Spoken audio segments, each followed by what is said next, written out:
ஒரு 12 வருஷத்துக்கு முன்னாடி கம்பெனி ஸ்டார்ட் பண்ணும்போது உழைப்பை தவிர வேற ஒன்றுமே கையில் கிடையாது.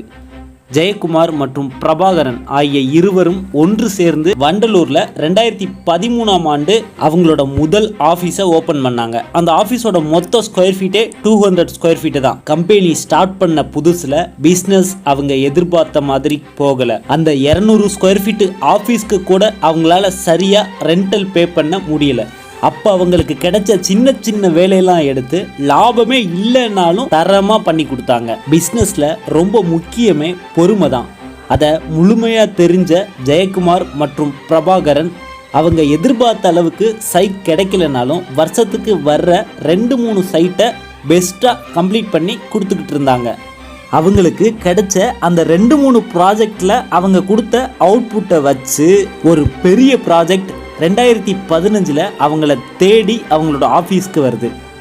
அவங்க எதிர்பார்த்த மாதிரி அந்த ப்ராஜெக்டை அவங்களால சைன் பண்ண முடியல. அப்போ இருந்த தொழில் போட்டியில் இவங்க வளர்ச்சியை பிடிக்காத ஒரு சிலர் அந்த ப்ராஜெக்டை கைமாற்றிட்டாங்க. அப்புறம் அவங்க கையில் இருந்த ப்ராஜெக்ட் எல்லாம் கம்ப்ளீட் பண்ணி முடித்தாங்க. பட் அடுத்த 3 மாதத்துக்கு எந்த ப்ராஜெக்டும் இல்லாமல் அடுத்து என்ன பண்ணுறதுன்னு கூட தெரியாமல் இருந்தாங்க. அவங்களோட தன்னம்பிக்கையை மட்டும் இழக்கவே இல்லை, திரும்ப திரும்ப ட்ரை பண்ணிக்கிட்டே இருந்தாங்க.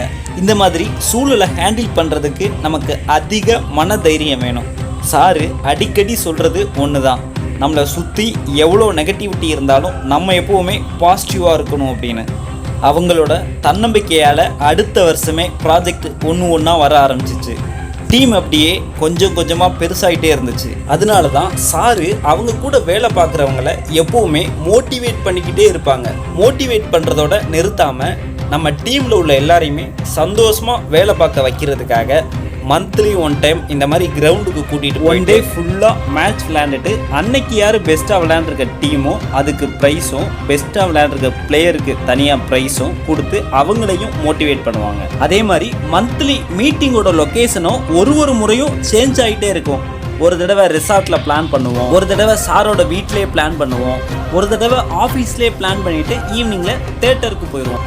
இந்த மாதிரி கூட இருக்கவங்களை ரொம்ப சந்தோஷமாக சார் எப்போவுமே பார்த்துப்பாங்க. அது மட்டும் இல்லாமல் வருஷம் பொங்கல் பண்டிகையும் போது நிறைய போட்டிங்கெல்லாம் வச்சு நல்ல ஒரு செலிப்ரேஷனோட தான் பசங்களை வீட்டுக்கு அனுப்பிச்சுடுவாங்க. இதெல்லாம் தாண்டி ஒர்க்குன்னு வரும்போது அதுக்கான இம்பார்ட்டன்ஸ் கண்டிப்பாக அங்கே இருக்கும். ஒரு 200 ஸ்கொயர் ஃபீட் ஆஃபீஸ்க்கு ரெண்டல் கூட கட்ட முடியாமல் இருந்தவங்க இப்போ சென்னையில் 250க்கும் மேலே வீடு கட்டிட்டாங்க.